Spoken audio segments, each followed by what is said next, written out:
Christmas అనేది బహుమానాల పండుగ. ఏం పండుగ అండి?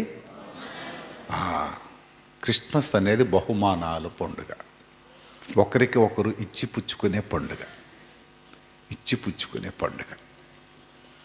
మేము రేపు శ్రీకాకుళం వెళ్తున్నాం కనుక క్రిస్మస్ టైంలో ఒక పాస్టమ్మ గారు చనిపోయారు. ఆ పాస్టర్ గారి ఇంటికి వెళ్ళాలి. నేను రాత్రి ఆ పాస్టమ్మ గారికి ఆర్డర్ వేశాను. వాళ్ళకు కవర్ చేస్తే ఆ పాస్టర్ గారికి ఇవ్వాలని. మరొక పాస్టర్ గారు హాస్పిటల్లో ఉన్నారు, చాలా ప్రమాదకరమైన స్థితిలో ఉంది. ఆ పాస్టమ్మ గారికి ఒక కవర్లోకి వచ్చే డబ్బులు పెట్టాలని. మరొక ఇంటికి వెళుతున్నాం, వారికి ఒక డ్రెస్ ఏదైనా పట్టుకొని వెళ్తే బాగుంటుందని. అంటే క్రిస్మస్ టైంలో ఎక్కడికి వెళ్ళినా ఏదో ఒక బహుమానాన్ని ఇవ్వడం అది సహజం. అది సహజం. ఎందుకు ఈ బహుమానాలు ఇవ్వాలని అంటే, క్రిస్మస్లో ఉండే ప్రధానమైన రహస్యం ఏంటంటే, దేవుడే లోకానికి ఒక బహుమానాన్ని ఇచ్చాడు. అందుగురించి ఇది బహుమానాల పండుగ అని అంటున్నాను. యోహాను సువార్త 3వ అధ్యాయం 16వ వచనం చదువు. దేవుడు లోకమును ఎంతో ప్రేమించాడు. దేవుడు లోకమును ఎంతో ప్రేమించాడు. అంటే క్రిస్మస్లో ఒక ప్రేమించే లోకాన్ని గురించి చెప్తున్నాడు. దేవుడికి కూడా ప్రేమించడం వచ్చు.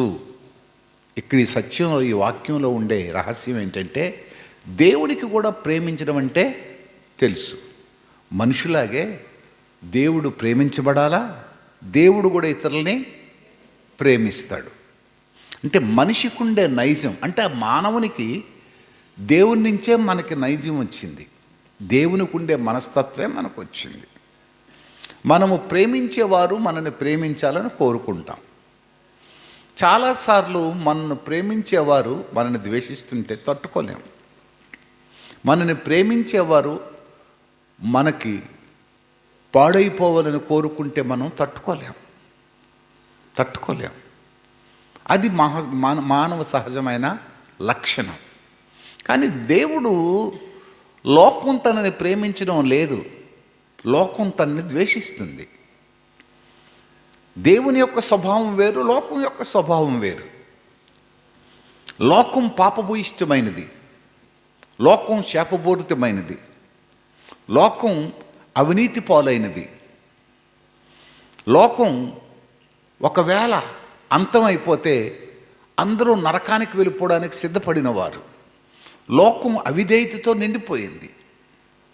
తను సృష్టించిన దేవుడినే మరిచిపోయి తను సృష్టించిన దేవుని ఆశలన్నీ కూడా కోల్పోయేటట్లు చేశారు.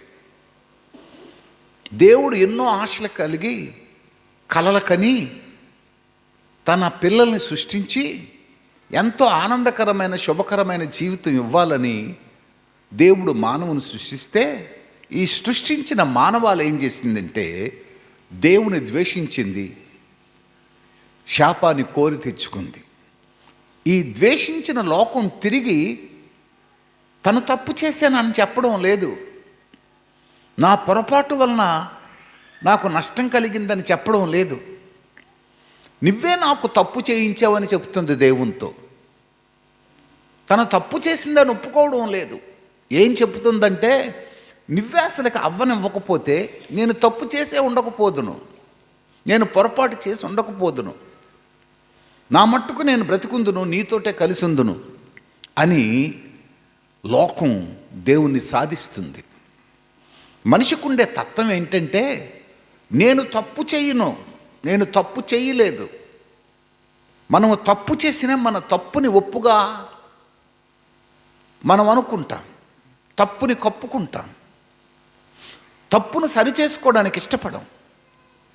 అది ఏదో ఒక విధంగా దాన్ని కప్పుకోవడానికి ఇష్టపడతాం. దానిని నేను నీతిమంతుడని చెప్పుకోవడానికే ఇష్టపడతాం. ఇది ఆది నుంచి వస్తున్న మానవ యొక్క స్వభావం. ఇక్కడ జరిగింది ఏంటంటే, అటువంటి లోకాన్ని దేవుడు ప్రేమించడం మొదలుపెట్టాడు. దేవునికి స్తోత్రం. ఎవరైనా ఏ వ్యక్తినైనా ఎందుకు ప్రేమిస్తారంటే, వాళ్ళు అందగాలైనా ఉండాలా, మంచివారై ఉండాలా, వారి ద్వారా ఏదైనా దొరుకుతుందనే నేను ఉండాలా? వారి ద్వారా ఏదైనా మనకు వస్తుందనే నేను ఉండాలా? పాటగాడో మాటగాడో, లేకపోతే ఏదో గొప్పవాడో, లేకపోతే నిస్వార్థపరురాలో తన ద్వారా ఏదో ఆశిస్తేనే మనం వారిని ప్రేమిస్తాం. ఇది మానవ సహజమైన లక్షణం. కానీ దేవుడు ఎవరిని ప్రేమించాడు అని అంటే, అవినీతి పరుల్ని, దుర్మార్గుల్ని, దుష్టుల్ని, అవిధేయుల్ని, శాపగ్రస్తుల్ని, దుర్మార్గుల్ని, దుష్టుల్ని ప్రేమించడం మొదలుపెట్టాడు. క్రిస్మస్లో సందేశంలో ఉండే గొప్ప రహస్యం ఏంటంటే దేవుని యొక్క ప్రేమ. దేవునికి స్తుతి కలుగునుగాక. ప్రియులారా, మనందరినీ దేవుడు ఎందుకు ప్రేమించాడంటే, మనము మంచివారని ప్రేమించలేదు. ఏం బ్రదరు, 4 రోజులు అయింది సెల్ గ్రూప్కి రావడం లేదని ఎవరికైనా అడగండి. నిజమేనండి, సెల్ గ్రూప్కి రాలేకపోతున్నాను అని చెప్పుకోరు. సెల్ గ్రూపుల వచ్చడం వాళ్ళు ఏట్లా అవ్వండి అని అంటారు. అంటే తిరిగి వేసిన ప్రశ్నకి సరైన ఆన్సర్ ఉండదు. ఆ లీడర్ ఏం చెప్తున్నాడండి, అక్కడ ఏం ప్రార్థన జరుగుతుందండి, ఏం సిస్టర్ ఫాస్టింగ్ ప్రేయర్కి రావడం లేదని ఎవరికైనా అడగండి.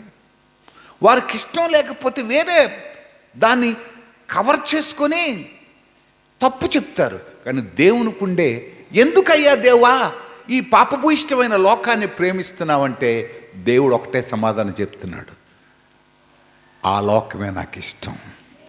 దేవునికి స్తోత్రం. పాడైపోయింది, పతనమైపోయింది, శాపకరమైనది నాకు ఇష్టమయ్యా. సరే, ప్రేమిస్తే ప్రేమించావు. ప్రేమించిన వాడు ఏం చేస్తావు? చదువమ్మా. దేవుడు లోకమును ఎంతో ప్రేమించెను కాగా ఆయన తన అద్వితీయ కుమారునిగా పుట్టిన వాని యందు విశ్వాసముంచు ప్రతి వాడును నశింపక నిత్య జీవం పొందునట్లు ఆయనను అనుగ్రహించెను. అది ఆఖరి మాట నాకు కావాలి. ఆయనను అనుగ్రహించెను. దేవుడు లోకమును ప్రేమించెను. ప్రేమించిన వారికి గిఫ్ట్గా ఏమి ఇచ్చాడంటే ఆయనను అనుగ్రహించెను. ప్రేమించిన వారికి మనం ఏమి ఇస్తామంటే గిఫ్ట్స్ ఇస్తాం. క్రిస్మస్లో ప్రేమించిన వారికి మనం ఏం చేస్తామంటే గిఫ్ట్స్ ఇస్తాం. మా తమ్ముడు ఒకడు ఫోన్ చేసి, ఒకవేళ వచ్చి చిన్న ప్రార్థన చేస్తే, నీకు వదినికి బట్టలు కొన్నాను, ఇవ్వాలనుకుంటున్నాను, మా ఇంట్లో ప్రార్థన చేసేసి అవి తీసుకొని వెళ్ళిపోతావా అని అన్నాడు. నన్ను ప్రేమిస్తున్నాడు కనుక నాకు బట్టలు కొన్నాడా అని అనుకొని ఆ చివరి మాట ఏంటంటే, నువ్వు వచ్చి ప్రార్థన చేస్తే అంటే నన్ను ప్రేమిస్తున్నాడు. రెండోది, నా ప్రార్థనను కూడా ఆయన ఆహ్వానిస్తున్నాడు. ప్రియులారా, మనము ప్రేమించిన వారికి మనం ఏదో ఒకటి చెయ్యాలనే తపన ఉంటుంది. ఈ క్రిస్మస్ సీజన్లో భార్యను భర్త ప్రేమిస్తే భార్యనికి అంటాడు, నీకేది ఇష్టం అది తీసుకో, నీకేది కావాలంటే అది కొనుక్కో. పిల్లలకి తల్లిదండ్రులు ఏమంటారంటే, నీకే డ్రెస్ ఇష్టమో తీసుకోనానా, ఎందుకు అలా ముఖం వేసుకొని ఉంటావు, ఎందుకు అలా బాధపడతావు, తీసుకో. ఎప్పుడు మా కన్నకి జిన్నికి లేకపోతే విన్నికి ఎప్పుడు స్కూల్కి వెళ్ళి నేను వాళ్ళు చదువుతున్నప్పుడు బృంద కూడా కొంతకాలం ఉండేది, దాని గురించి 1-2 సార్లు వెళ్ళాను. కానీ ఎప్పుడైనా సరే స్కూల్కి వెళ్ళి ఆ టీచర్కి పర్మిషన్ అడిగి నేను ఎప్పుడు వాళ్ళని బయటికి తీసుకురాలేదు. ఆ బృందమ్మ చదివినప్పుడు మటుకు 1-2 సార్లు ఆ టీచర్కి అడిగి తెచ్చేవాడు. నిన్న నేను పడుకొని ఉంటే మా మనవుడు నా రూమ్లో ఇటు టచ్ ఆడుతున్న నాకు సౌండ్ వినబడుతుంటే నేను కళ్ళు ఇప్పలేదు. తాత అని అన్నాడు. కొంచెం వినబడ్డది కానీ ఏమనలేదు. తాత అని అన్నాడు. ఏంటి నాన్న అన్నాను. ప్లీజ్ తాత, మధ్యాహ్నం నాకు తీసుకొచ్చి తాత అని అన్నాడు. అంటే బయట ఎవడికో అడుగుంటాడు, వాళ్ళ నాన్నకి, వాళ్ళ అమ్మకి, వాళ్ళ నాన్నమ్మకి, అందరికీ అడుగుంటాడు. వాళ్ళు కాదని ఉంటారు కనుక ఇప్పుడు ఎక్కడికి వచ్చాడు? తాత దగ్గరికి వచ్చాడు. అంటే ఎంత తెలివైనోడో నాకు అర్థమైపోయింది. కానీ ఆ పిలిచాడే, తాత అని పిలిచాడు కదా, ఆ పిలుపు నా హృదయాన్ని మొక్కలు చేసింది. హృదయాన్ని తాకేసింది. బయటకు వచ్చాను. ఎప్పుడు నా కోడలు నా మాట ఎప్పుడు కాదందు. నేను అగ్గిలో పడిపోమనే పడిపోద్ది, నిజంగా పడిపోదు, కానీ అంత అంత ప్రేమిస్తుంది అనమాట. అమ్మ ఆ ప్రిన్సిపల్కి కొంచెం ఫోన్ చేయండి. మామయ్య గారు ఆ ప్రిన్సిపల్కి ఫోన్ చేస్తే గొప్ప తిట్టేస్తున్నాడంట అన్నది. అంటే ఇక్కడ నాకు ఎగ్నిస్ట్ అయిపోయింది. వీళ్ళిద్దరూ వాళ్ళ నానమ్మ వాళ్ళు డాడీ విన్నట్టు కూరుకున్నారు. మళ్ళీ వెళ్ళిపోతున్నాడు బట్టేసుకొని. తాత వస్తావు కదా అని అంటే వస్తానులే అనేసాను. వెళ్ళిపోతే మాకు 12:30 అయిపోయింది. ఏమండి టైం అయిపోయింది, మరి ఇంక అవ్వదు, 1 గంటకి మళ్ళీ క్లాస్ అయిపోద్దని అన్నాడు. ఇక్కడి నుంచి మళ్ళీ ఫోన్ వచ్చింది. వాళ్ళ డాడీ చేశాడు, టైం అయిపోయింది కనుక ఒకవేళ మీరు వెళ్ళి అడిగితే అడగండి, లేకపోతే 4 గంటల వరకు ఉండి తీసుకురండి అని అన్నాడు. ఒక ప్రక్క తాత అని పిలిచాడు. ఆ మాట నన్ను టచ్ చేస్తుంది, గుర్తు చేస్తుంది. పదా స్కూల్కి అని అన్నాను నేను, కార్ పట్టుకొని. ఇప్పుడు నేను ఆ స్కూల్కి వెళ్ళలేదు. ఆ హెడ్ మాస్టర్ ఎవడో తెలియదు, ఆ ప్రిన్సిపల్ ఎవడో తెలియదు, ఎవడో నాకేటీ తెలియదు. మొత్తానికి నేను, రాజు పాస్టర్ గారు, చిన్న పాస్టమ్ గారు, పెద్ద పాస్టమ్ గారు మొత్తం ఒక్కడి గురించి ఇంతమంది వెళ్ళాం. కారు ఆపి నాకు ఇదేట్రా ఇంత బతికి ఆడి దగ్గరికి వెళ్ళి ఆ ప్రిన్సిపల్ దగ్గరికి వెళ్ళి అడగాలి ఇప్పుడు అనేసి, ఒకవేళ ఆడు ఇవ్వనంటే కోపం వచ్చేస్తుంది ఏంటో నాకు అని బయటికి వెళ్తే ఆవిడన్నది, ఏంటండి అని అన్నది. అప్పుడు మా డ్రైవర్ చెప్పి, షనీర్ తాలూకా తాతగారండి అని అన్నది. ఓహో షనీర్ తాతగారా, అయితే కూర్చోండి అని అన్నది. కూర్చున్నాను. షనీర్ని తీసుకెళ్ళిపోవాలమ్మా అన్నాను నేను. షనీర్ని నేను తీసుకెళ్ళిపోవాలా, క్రిస్మస్ పని ఉందంటే కూర్చోండి అనేసి. ఈవిడికేట అర్థం, కొంచెం సూటు బూటు కొంచెం స్టైల్కి వెళ్ళాను కదా. ఈవిడ లోనికి వెళ్ళి ఏడు చెప్పిందో ఆడేటన్నాడో తెలియదు, కానీ లోన్ నుంచి బయటకు వచ్చి ఏం చెప్పాడంటాడు. సార్ ఒక్క నిమిషం ఉండండి సార్ చెప్పేస్తాను అన్నారు. ఫోన్ చేసాడు, షనీర్ని వెంటనే కిందకి పంపించండి అని. ఈ ఒక్క నిమిషంలో నా బుర్రలో ఎన్నో ఆలోచనలు వచ్చేస్తున్నాయో. ఆడు వదలకపోతే ఇదేటి చేస్తాడో, ఒకవేళ నా పరువు ఏటవుతుందో, ఇలాగవుతుంది ఏటో అలాగవుతుంది అని అంటే, అప్పుడు 2 నిమిషాల తర్వాత వచ్చేసాడు. కనుక మా కోడలో ఒక గుర్తొచ్చింది. అంటే ఆవిడికి ఎంత హింస పెట్టేసేవాడు ఆడు. నేను వదలనమ్మా, నువ్వు మాట తీసుకెళ్ళిపోతాం ఏంటో, అలాగలాగే నిన్ను మాట్లాడేసి ఉంటాడో, అలాగే నాకు మాట్లాడేస్తాడేటో, నాకు కోపం వచ్చేస్తుందేటో అనుకొని ఇచ్చేసాను. అంటే ప్రేమ ఉంటే ఎంతకైనా ఏమైపోతాం, దిగజారిపోతాం. నా మనవడ కొరకు నా స్థితిగతులు మర్చిపోయాను. అందరిలాగే బెంచ్ మీద కూర్చున్నాను. మా వెనకతలు మరొక దాయి వచ్చింది. ఆవిడొస్తే అమ్మ వదలరమ్మా అని అన్నది.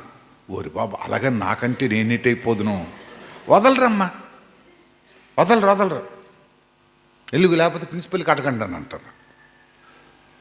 అలాగైతే నేనేటైపోదును ప్రభా. కనుక నేనేం చెప్తున్నానంటే, ప్రేమ అనేది ఎంత పని చేసింది.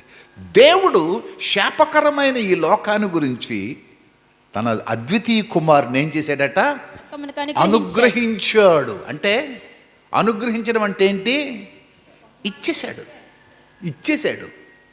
బహుమతి ఇవ్వడం వేరు, అనుగ్రహించడం అంటే బాబు ఈ రోజు నుంచి ఇది నీదే, దేవునికి స్తోత్రం, కరెక్ట్ వర్డ్ ఇది నీదేనయ్యా, ఇది నీదే అంటే. ఇప్పుడు యేసు ప్రభు పరలోకంలో నుంచి ఎక్కడికి వచ్చాడు, నా దగ్గరికి వచ్చాడు. దేవునికి స్తోత్రం. This is Christmas. పరలోకములో తండ్రి దగ్గర ఉండవలసిన అద్వితీయ కుమారుడు, తన కుడిపార్శ్వాన ఉండవలసిన కుమారుడు, నిత్యము దూతలతో ఆరాధించబడవలసిన దేవుని కుమారుడు ఇప్పుడు నావాడైపోయాడు.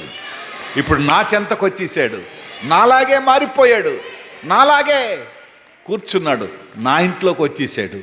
ఇప్పుడు తాత అని పిలిచిన, నాయన అని పిలిచిన, బాబా అని పిలిచిన, ఇదిగో ఉన్నానయ్యా నేను ఇక్కడే అని అంటున్నాడు. This is the gift from God. క్రిస్మస్లో ఉండే గొప్ప రహస్యం ఏంటంటే, తండ్రి అయిన దేవుడు తన కుమారుడిని ఈ లోకానికి అనుగ్రహించాడు. ఇది క్రిస్మస్ గిఫ్ట్. ఎందుకు అనుగ్రహించాడు అని అంటే, నీ ఇష్టం వచ్చినట్టుగా నువ్వు వాడుకోవయ్యా, నువ్వు ఇష్టం వచ్చినట్టు నువ్వేం చేసుకుంటావు నాకు తెలియదు, వాడుకో. నువ్వు కొడతావా, కొట్టే. ఆయన రక్తం కార్చినట్టుగా నువ్వు లాగేస్తావా, లాగే. ఉమ్మేసేస్తావా వేసే, వెంట్రుకలు పీకేస్తావా పీకే, ఇవన్నీ అయిందా లేదా? తండ్రి చెప్పేశాడు, కొడుకా నాలాగా అద్వితీయ కుమారుడుగా నా కుడిపార్శ్వాన్ని కూర్చొని నిత్యము దేవదూతలతో ఆరాధించబడడానికి నేను వారికి ఇవ్వడం లేదు. నీకు నేను వారికి ఉట్నే ఇచ్చేయడం లేదు. కొన్నిసార్లు నిన్ను తిడతారు, కొన్నిసార్లు నిన్ను కొడతారు, కొన్నిసార్లు వెంట్రుకలు ఎలాగున్నాయో పీకుతారు, కొన్నిసార్లు నీ రక్తాన్ని వాళ్ళు కళ్ళ చూస్తారు, కొన్నిసార్లు బల్లెం తీసుకొని నిన్ను పొడుస్తుంటారు, కొన్నిసార్లు బ్రతికుండగానే ముళ్ళ కిరీటం పెట్టి నీకు నెత్తిని కొడతారు, కొన్నిసార్లు బ్రతికుండగానే కాళ్ళకు బొండ వేసినట్టుగా మేకులు పెట్టి కొడుతుంటారు, కొన్నిసార్లు చేతులకు మేకులు పెట్టి కొడుతుంటారు. కానీ ఏ పరిస్థితిలో కూడా నువ్వు ఎదురు చెప్పకూడదు. నేను గిఫ్ట్ ఇవ్వడం లేదు, వాళ్ళకి పూర్తిగా సమర్పించేశాను. నేను గిఫ్ట్గా కాదయ్యా, సంపూర్తిగా నీకు అనుగ్రహించాను. ఇప్పుడు యేసు ప్రభు మనవాడైపోయాడు. ఈ క్రిస్మస్లో యేసు ప్రభు నీకు నాకు దొరికిపోయాడు. ఆయన ఉండవలసిన స్థితి వేరు, ఆయన వచ్చిన స్థితి వేరు. ఆయనకుండే స్టేటస్ వేరు, ఆయన అనుభవిస్తున్న స్టేటస్ వేరు. ఆయన అనుభవిస్తున్న స్టేటస్ వేరు. ప్రియులారా, ఈ ప్రభువు, పరలోకం నుంచి వచ్చిన ప్రభువు గాబర్లో ఎక్కడున్నాడో, నీ ఇంట్లో ఎక్కడున్నాడో, సొన్న వేసినప్పుడు ఏ మూల పెట్టేసావో, బట్టలు కొనుక్కున్నప్పుడు ఏ మూలకి ఇసిరిసేవో, పాత బట్టలతో పాటు పక్కకి ఇసిరిసేవేటో ఆలోచించు. ఎందుకంటే మనం క్రైస్తవులం కదా. హిందువుల దగ్గరికి వెళ్తే యేసుప్రభుని నమ్ముకో, యేసుప్రభుని చేర్చుకో, యేసుప్రభుని పిలుచుకో అని అక్కడ ప్రసంగం చేస్తాం. ఇప్పుడు అలాగే చెప్పను నేను.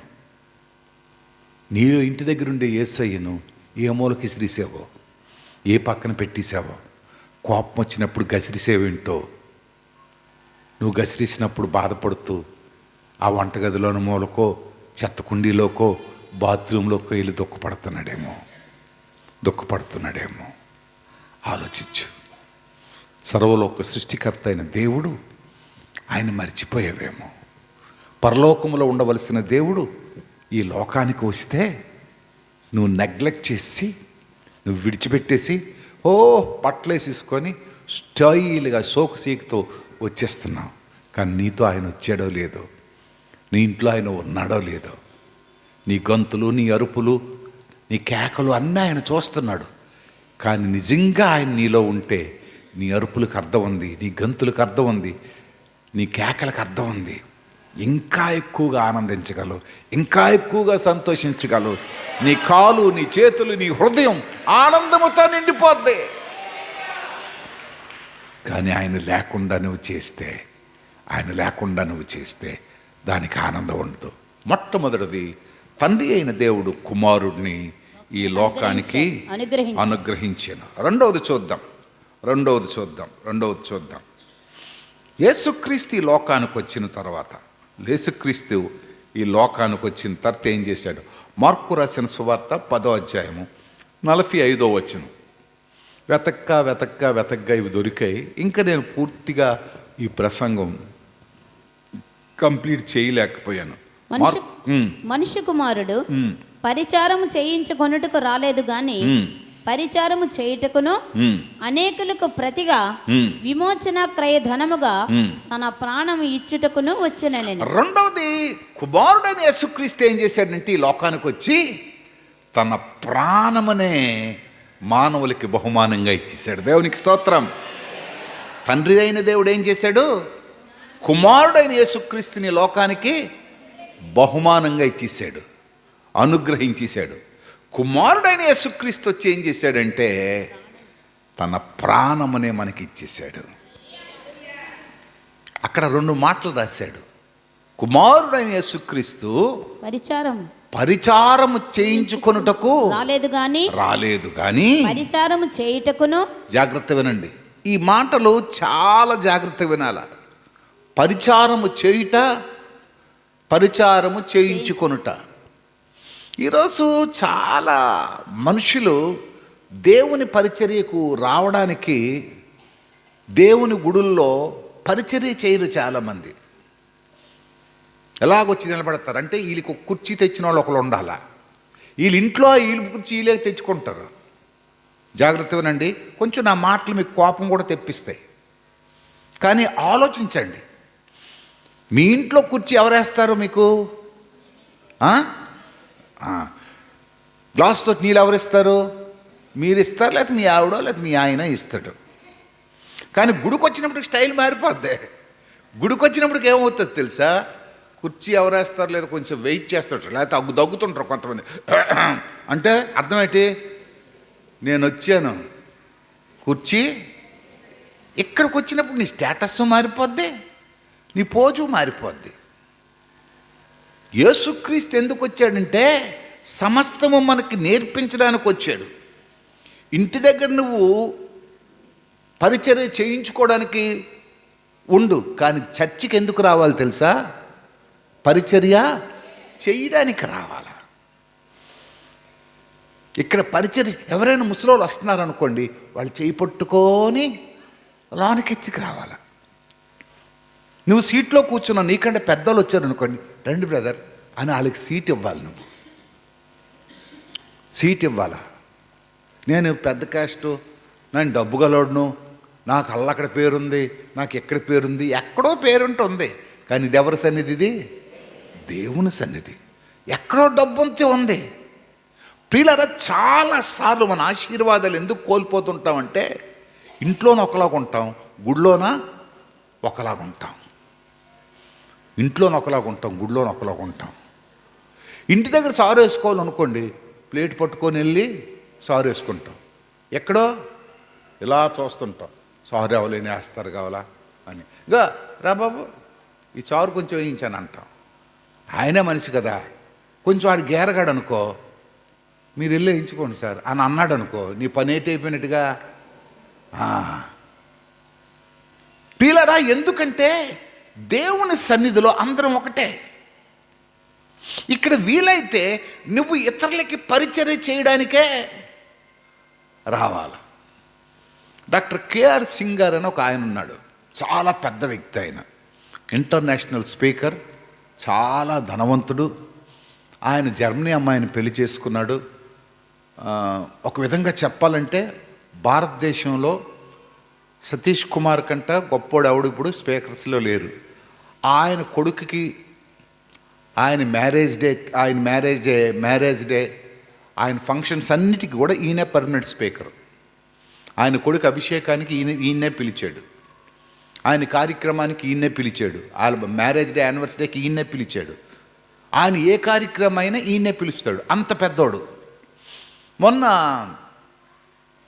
నన్ను ఆయన అక్కడ స్టేట్ పాస్ట్ ఫెలోషిప్ మీటింగ్కి వెళ్తే ఆయనలో కొన్ని విషయాలు నేర్చుకున్నాను. మంచి సూటు గిట్టేసుకున్నాడు, డైనింగ్ టేబుల్ దగ్గర కూర్చున్నాం. భోజనం తెచ్చి ఎవరో పట్టుకుంటే తీసుకొని వడ్డిస్తున్నాడు.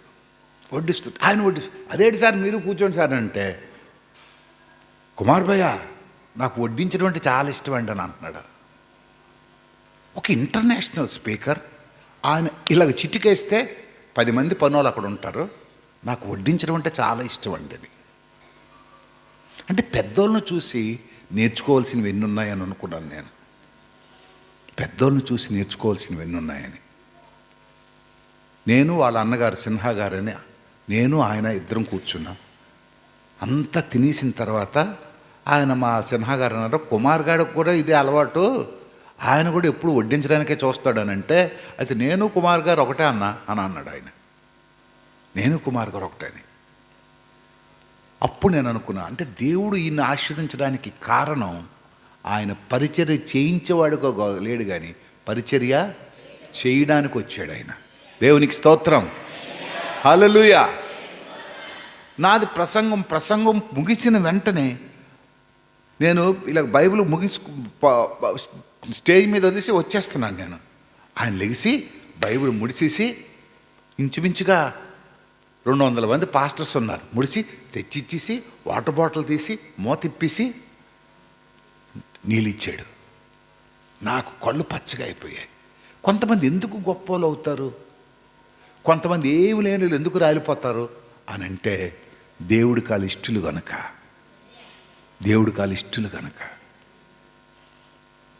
ఇక్కడ అంటున్నాడు యేసు ప్రభు, నేను పరిచర్య చేయించుటకు రాలేదు గాని పరిచారము చేయుటకును అనేకులకు ప్రతిగా విమోచన క్రయధనముగా తన ప్రాణము ఇచ్చుటకు జాగ్రత్త. విమోచన క్రయధనం అంటే ఒకటి విడిపించాలంటే, ఇప్పుడు బంగారం తనఖా పెడతామండి బ్యాంకులోన, ఓ 10,000 తీసుకున్నాం, మళ్ళీ విడిపించాలంటే ఆ 10,000 ప్లస్ వడ్డీ కట్టాలి కదా. 10,000 ఇవ్వాలా, వడ్డీ కట్టాలా. విమోచన క్రయధనముగా అంటే మనము నీతిమంతులు అవ్వడానికి, మనము పరిశుద్ధులు అవ్వడానికి, మనం పరలోకం వెళ్ళడానికి యేసుక్రీస్తు ఏం చేశాడంటే, ఏం నిర్ణయం చేసుకున్నాడంటే, మనను రక్షించడానికి, మనము నరకం వెళ్లకుండా ఒక బ్రేక్ వేయడానికి, మన పాపాలను క్షమించడానికి ఆయన ఏం చేశాడంటే విమోచన క్రయధనముగా ఏమిచ్చాడండి? తన ప్రాణము ఇచ్చుటకును వచ్చెను. దేవునికి స్తుతి కలుగునుగాక. హల్లెలూయా. ఇది మనస్ఫూర్తిగా చెప్పాలి, స్తోత్రం. ఎందుకు తెలుసా? తన ప్రాణాన్ని ఇచ్చేశాడు. విమోచన క్రయధనముగా తన ప్రాణాన్ని ఇచ్చేశాడు. తండ్రి అయిన దేవుడు కుమారుడైన యేసుక్రీస్తుని ఇచ్చాడు ఈ లోకానికి. కుమారుడైన యేసుక్రీస్తు ఏమిచ్చేశాడు లోకానికి? తన ప్రాణాన్ని ఇచ్చేశాడు. అందు గురించి ఆయన అంటాడు, నశించిన దానిని రక్షించాలంటే క్రయధనము చెల్లించాలంటే ఖచ్చితంగా పరిశుద్ధ రక్తము వారికి చిందించాల. ఆ పరిశుద్ధ రక్తమే ఎలాగ చిందించాడంటే, అనేక మంది దెబ్బల వలన, ముండ్ల కిరీటం వలన, ప్రక్కపు బల్లెపోటుల వలన 5 గాయంబులొందినావా నా కొరకైదు గాయంబులొందినావా. క్రైస్తవ కీర్తన పుస్తకాల్లో, ఆంధ్ర క్రైస్తవ కీర్తన పుస్తకాల్లో ఉంటుంది, నా కొరకు 5 గాయాలు ఉందివా, నా కొరకు నీ రక్తమంతా చిందేసావా, నా కొరకు నీ శరీరంలో ఆఖరికి పొడుస్తుంటే ఏం కారిందట? నీరు కారింది. నీ రక్తమంతా నా పాపాన్ని క్షమించడానికి ఇచ్చేసావయ్యా, నా పాపాన్ని క్షమించడానికి ఇచ్చేసావా. ప్రియులరా, ఎంత గొప్ప దేవుడు. కనుక మొట్టమొదటి వాడు తండ్రి అయిన దేవుడు ఏం చేశారంటే కుమారుడిని అనుగ్రహించాడు. కుమారుడైన యేసుక్రీస్తు ప్రాణాన్నే అనుగ్రహించాడు. మూడవది చూద్దాం. మరియా యోసేపులు.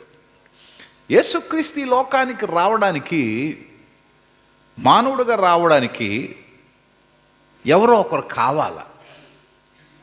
ఆయన చెవుట్లో నుంచో, ముక్కులో నుంచో, కాలులో నుంచో, బుర్రలో నుంచో పుట్టలేదు. చాలా మనం చదువుతున్న చాలా గ్రంథాలు చెప్పే మాటలు వేరుగా ఉంటాయి, బైబిల్ చెప్పే మాటలు వేరుగా ఉంటాయి. ఆయన తల్లి గర్భంలో నుంచే సహజంగా మానవుడు ఏ విధంగా జన్మిస్తాడో ఆ విధంగానే జన్మించాడు. తల్లి గర్భంలో 9 మాసాలు పెరిగి పెద్దయి ఆయన జన్మించాడు. ఈ జన్మించడానికి చాలా చట్టబద్ధమైన పద్ధతులు ఉన్నాయి. యూదుల వలన పెళ్ళవ్వకముందే ఆ స్త్రీ అయినా సరే గర్భవతి అయితే, ఆ గర్భం చేసినోడికి గర్భవతి అయిన దానికి ఇద్దరికి ఊరు మధ్యలోకి తెచ్చి నిలబెట్టి, ఉరి తీసేయడం కాదు, ఎలా చంపాలి, వీళ్ళకి రాళ్లతో కొట్టి చంపాలి. ఇది ఇంకా పనిష్మెంట్. ఒక పెద్ద బండరా వేసి కొట్టేస్తే ఒకేసారి ఏ బుర్ర పగిలిపోయి చచ్చిపోతే బాగుండు. చిన్నరాయి ఉంటుంది, పెద్దరాయి ఉంటుంది, కానీ రాళ్లతో కొట్టి చంపాల. కానీ వీళ్ళిద్దరూ తెగించి ఏం చేశారంటే, వారిద్దరు ప్రాణాలు తెగించి యేసుక్రీస్తుకి లోకంలో స్థానం ఇవ్వడానికి వారు ప్రాణాలను తెగించారు. దేవునికి స్తోత్రం. ప్రాణాలను తెగించారు. ఈరోజు ఎందుకు ఈ మాట చెప్తున్నానంటే, ప్రస్తుత పరిస్థితులు చాలా ఘోరంగా ఉన్నాయి. మీకు వాట్సాప్లో చూసి ఉంటారు, ఇంతకంటే ఘోరమైన రూల్స్ ఉన్నాయి. ఇప్పుడు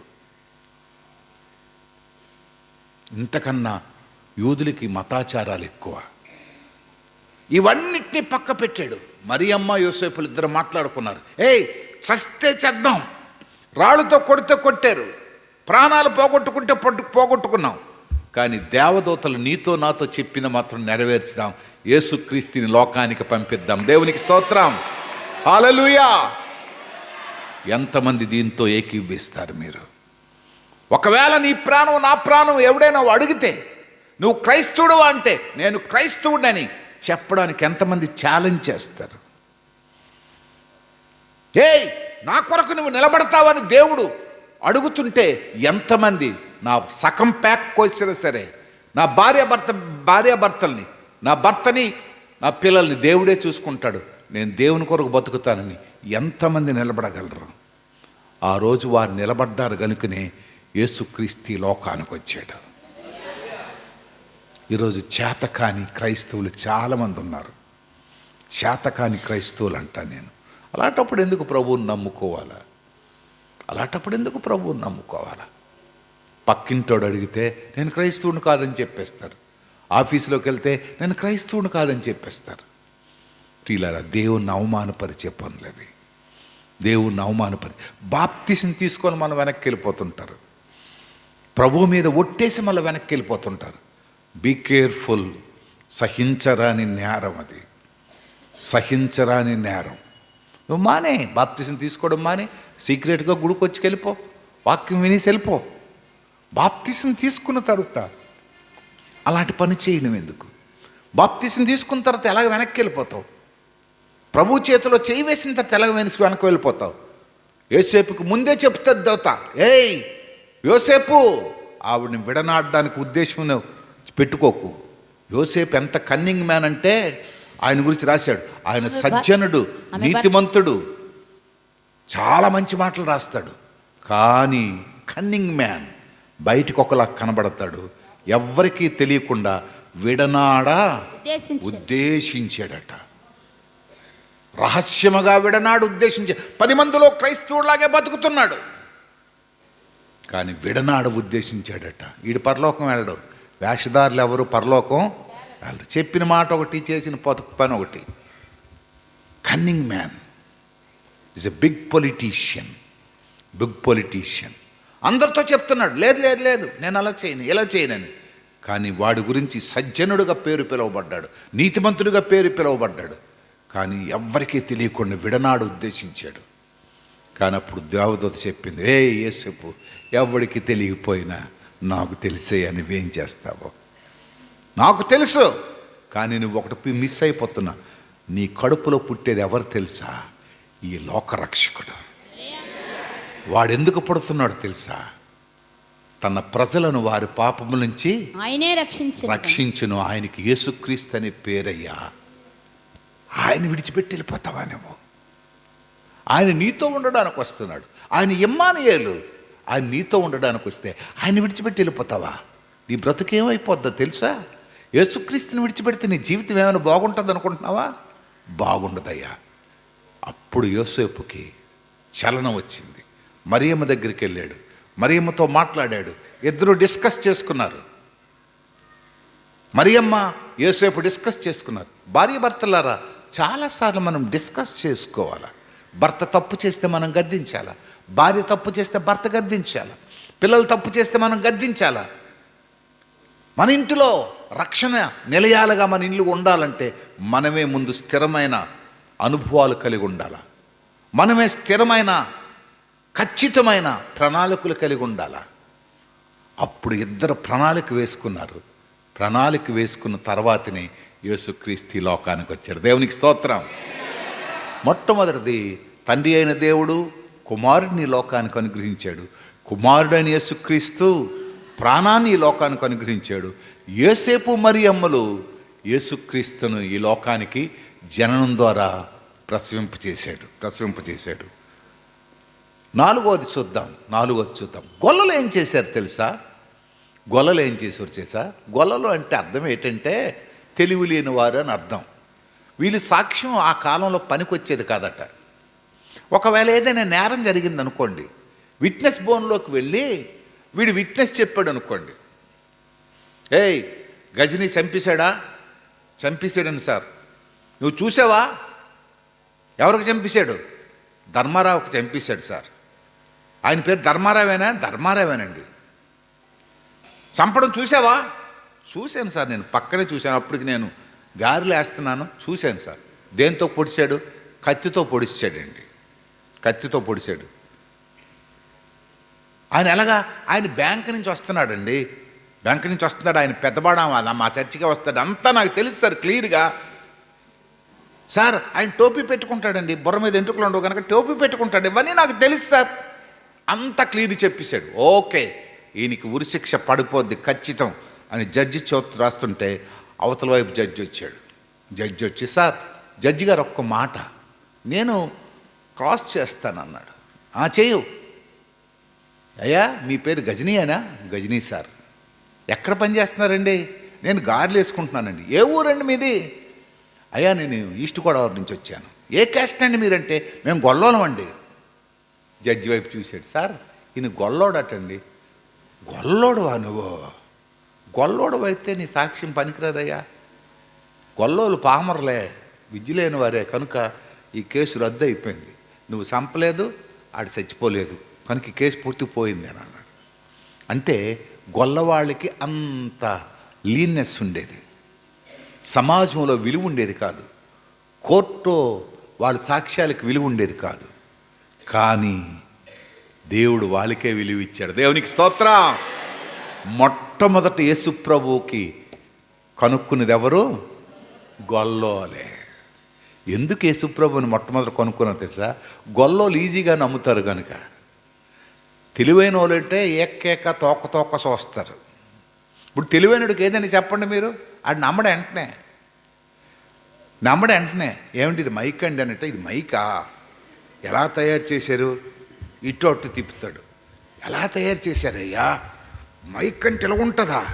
ఇలాగుంటుందా? ఆహా, ఇలా మాట్లాడాలా? ఇలా మాట్లాడాలి. ఏమి ఇలా మాట్లాడితే పనిచేయదా? మీకే తెలుస్తుంది కదండి. కానీ గొల్లోడు ఏం చేస్తాడంటే, ఎలా మాట్లాడాలంటే అలాగే మాట్లాడతాడు. అది గొల్లోడుకుండే రహస్యం. వాళ్ళు వెళ్ళి యేసుని చూసి, ఆ గొర్రెల కాపరులు జరిగిన ఈ కార్యమును ప్రభువు మనకు తెలియజేయించి ఉన్నాడు. మనము బెత్లెహేము వరకు వెళ్ళి చూతము రండని ఒకరితో చెప్పుకొని త్వరగా వెళ్ళి మరియను యోసేపును తొట్టిలో పండుకుని శిశువును చూచిరి. వారు చూచి ఈ శిశువును గూర్చి తమతో చెప్పబడిన మాటలు ప్రచురము చేసిరి. గొర్రెల కాపర్లు తమతో చెప్పిన సంగతులను గూర్చి విన్నవారందరూ మిక్కిలి ఆశ్చర్యపడిరి. దేవునికి స్తోత్రం. ఎందుకు గొల్లోళ్ళకి అప్పచెప్పాడంటే, చూసిన వెంటనే వాళ్ళు ఊరుకోలేదు. ఏం చేశారట్టాలు? ప్రచురమ చేసి. తెలివైనోడు ఎవడు ప్రచురణ చేయడు, వినేస్తాడు. పక్కనోడు చెప్తుంటే మనకెందుకురా గొడవ, ఇప్పటికే వెళ్ళి మతోన్మాదం అది ఇది ఉంటున్నారు.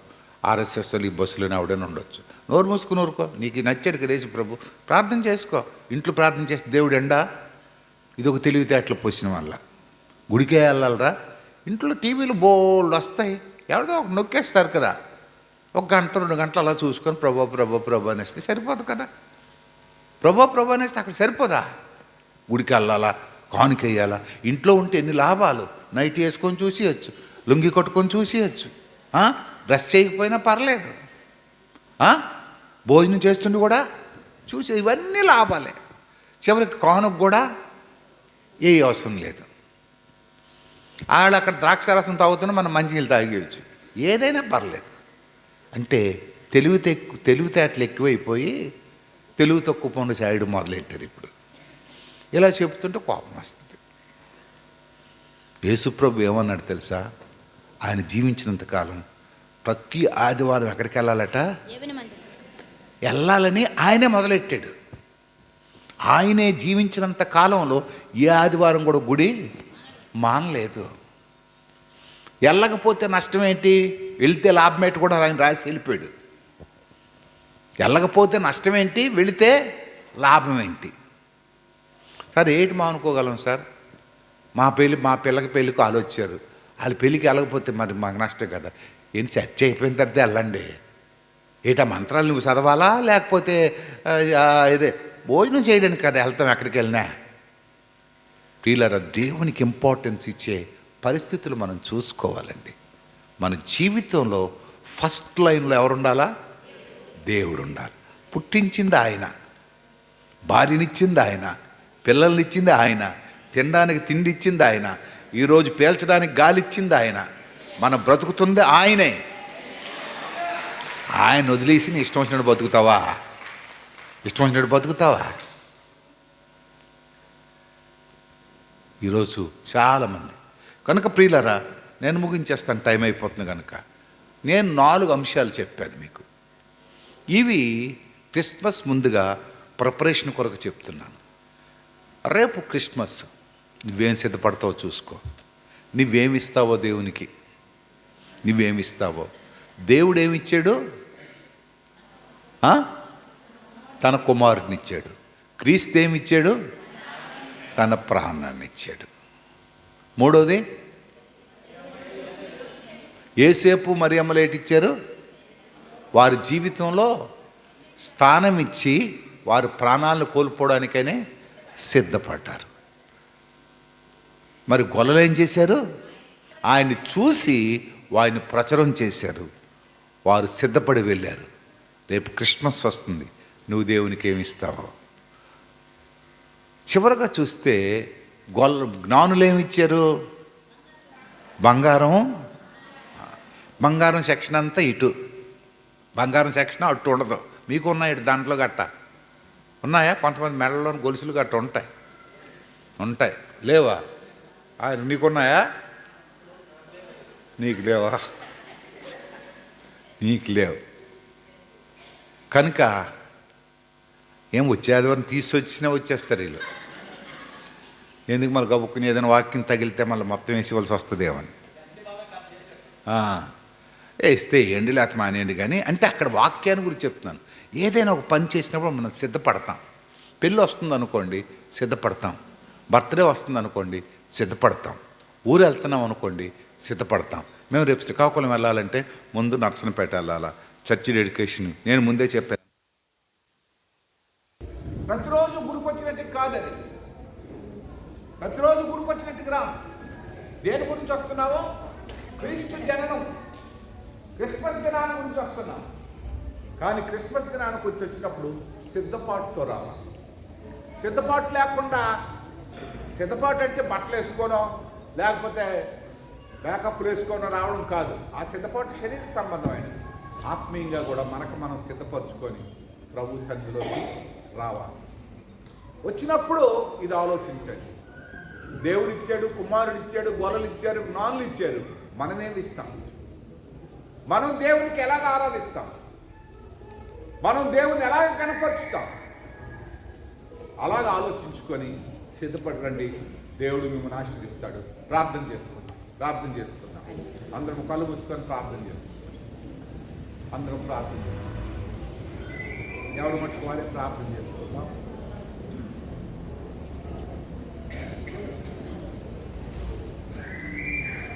ఎవరు మట్టుకు వాళ్ళే ప్రార్థన చేసుకుందాం.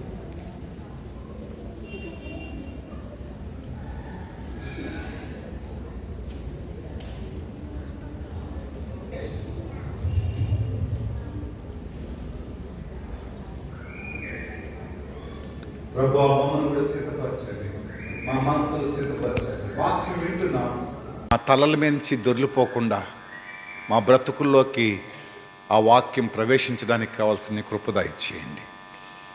ఇదిగో ప్రభా, కొంతైనా సరే మాలో మార్పు తీసుకురండి ప్రభా. కొంతైనా సరే మేము ఆలోచించడానికి కావాల్సిన అనుభవం మాకు దయచేయండి. కొంతైనా సరే మేము నేర్చుకోవడానికి కావాల్సిన అనుభవం దయచేయండి. మాలో కూడా నూతనమైన పరివర్తన తీసుకురండి ప్రభా. మమ్మల్ని కృపలో భద్రపరచండి, బలపరచండి. సంఘాన్ని దినదినము ఆస్వాదించండి. ఈ సాయంత్రకాల సమయంలో, రాత్రికాల సమయంలో జరగబోయే బ్రాహ్మణతర్ల మీటింగ్ను కూడా దీవించండి ప్రభా. నాయన, మా కొరకు వాతావరణాన్ని గద్దించావు, నీకు వందనాలు.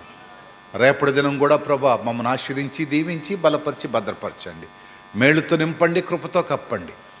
ఈ క్రిస్మస్ దినములో మేమందరం కూడా ఆనందించి, ఆరాధించి, ఇదిగో ప్రభు సంతోషంతో మా సంఘములో ఉన్న వారికి ఏ కొరత లేకుండా అందరము కూడా నిన్ను స్తుతించేవారిగా, నిన్ను మహింపరిచేవారుగా నీ కృపలో ఇదిగో ప్రభా ఆనందముతో ప్రభా నిన్ను గణపరిచేవారిగా మమ్మల్ని మా కుటుంబాలను ఆశీర్వదించమని, ఎవరికి అనారోగ్యం కలగకుండా, ఎవరు బలహీనులు కాకుండా మా బ్రతుకుల్లో ప్రభా ఎన్నడో చూడలేని విధంగా మమ్మల్ని ఆశీర్వదించి దీవించమని, నీ కృపలో బలపరిచి భద్రపరచమని క్రీస్తు పేరట వేడుకొనుచున్నాము తండ్రి.